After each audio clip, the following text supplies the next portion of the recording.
Academy live 7 channel में chemistry second chapter के solution में आज हम डिस्कस करेंगे boiling point and elevation of boiling point. First of all I will discuss boiling point. दो pressure का नाम आप जानते हैं, एक वेपर प्रेशर, दूसरा एटमॉस्फेरिक प्रेशर। जब vapour pressure of liquid becomes equal to atmospheric pressure, the liquid boils and that temperature is called as boiling point.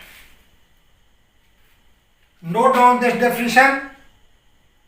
Normal boiling point of a liquid is characteristic temperature at which vapor pressure becomes equal to 1 atmospheric pressure or 76 centimeter of mercury। दो question आता है जिसको मैंने note करके लिखा है। Water boils at low temperature on mountain. पर्वत पर वाटर जो है एक कम टेम्परेचर पर बॉयल कर जाता है। कारण क्या है? उसका कारण यह है कि माउंटेन पर एटमॉस्फेरिक प्रेशर लो होता है। Water boils at relatively low temperature at mountain where atmospheric pressure is low. अब वहीं पर हम आते हैं कि जब एटमॉस्फेरिक प्रेशर हाई हो जाता है तो बॉइलिंग टेम्परेचर जो है ये हाई हो जाता है। जैसे आपके घरों में कुकर है, कुकर में प्रेशर हाई होता है तो बॉइलिंग पॉइंट भी हाई हो जाता है। Water boils at relatively higher temperature in presence of cooker where pressure is relatively high. एक क्वेश्चन अक्सर आता है कि क्या कारण है कि माउंटेन पर दाल नहीं पकती। उसका यही आंसर है कि वहां पर वाटर का बॉइलिंग पॉइंट कम हो जाता है, अपने बॉइलिंग पॉइंट से नीचे बॉयल कर जाता है। उस लेवल पर, उस पॉइंट पर, क्रिटिकल पॉइंट पर दाल जो है ये डिसोल्व नहीं होती। Now elevation in boiling point, Hindi में इसको कहते हैं क्वथनांक का उन्नयन। क्वथनांक का उन्नयन कैसे होता है? जब हम किसी नॉन वोलाटाइल सॉल्यूट को किसी सॉल्वेंट में डिसॉल्व करते हैं तो यह नॉन वोलाटाइल सॉल्यूट ये उसके वेपर प्रेशर को लोअर कर देता है, नीचे कर देता है। And more heat is required to increase the vapour pressure of the solution. आप इस तरह से कह सकते हैं, addition of non volatile solute in a solvent that lowers the vapour pressure of solution, more heat is required to increase the vapor pressure of solution. Thus, boiling point of solution becomes higher than in general. This increases the boiling point if suppose delta TB is the increase in boiling point if I dissolve W gram of solute। इसे हम small w से denote कर रहे हैं solute को। इन W gram of solvent, इसको हमने capital से लिया। W ग्राम सॉल्यूट को W ग्राम सॉल्वेंट में हमने डिसॉल्व किया तो इसका एलिवेशन ऑफ बॉइलिंग पॉइंट होगा, यदि मैं एलिवेशन को डेल्टा टीबी से डिनोट करते हैं तो delta TB is equal to TB solution, TB of solution minus TB of solvent. यदि सॉल्यूशन का जो बॉइलिंग पॉइंट सॉल्यूट मिलाने पर हुआ है उसमें से सॉल्वेंट के बॉइलिंग पॉइंट को घटा दिया जाए, माइनस कर दिया जाए, तो जो डिफरेंस आएगा वही डिफरेंस हमारा हो जाता है एलिवेशन ऑफ बॉइलिंग पॉइंट। एक क्वेश्चन मैंने लिया, if W gram of solute of molar mass M2 is dissolved in W1 gram of solvent, the molality is m small m of the solution। तो यहां पर मोलैलिटी बराबर हो जाएगी W2 upon M2 upon W1 into 1000 is equal to 1000 into W2 upon M2 into W1।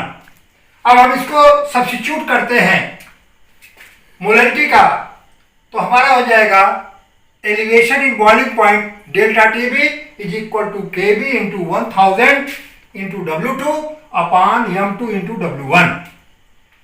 तो हम यहां पर मोलर मास निकालते हैं, molar mass is equal to 1000 into W2 into KB upon delta TB into W1, where KB is boiling point elevation constant और molar elevation constant. इस प्रकार M2 determine करने के लिए known mass of solute, numerical में जो solute की मात्रा दी गई है, and known mass of solvent, इसको ले लेंगे, तथा एलिवेशन इन बॉइलिंग पॉइंट जिसे एक्सपेरिमेंटली डिटरमिन किया गया है और केवी वैल्यू यदि ज्ञात है तो उसके M2 का डिटर्मिनेशन हम कर सकते हैं। Now depression in freezing point, यहां पर फ्रीजिंग पॉइंट का अवनमन, फ्रीजिंग पॉइंट कैसे घटता है, तो lowering of vapour pressure, lowering of vapor pressure of a solution causes lowering of freezing point compared to that of pure solvent। जब pure solvent के comparison में उसका फ्रीजिंग पॉइंट, उसका वेपर प्रेशर लो हो जाता है, तो इसे कहते हैं depression in freezing point. Freezing point, that is a characteristic temperature at which vapor pressure of solvent in its liquid and solid phase becomes equal। यहां पर इक्विलिब्रियम में आ जाता है। ये देखें आप, लिक्विड सॉल्वेंट, सॉलिड सॉल्वेंट और दोनों का वेपर प्रेशर जो है बराबर जब हो जाता है तो लिक्विड जो है ये सॉलिड में कन्वर्ट हो जाता है, and that temperature is known as freezing temperature।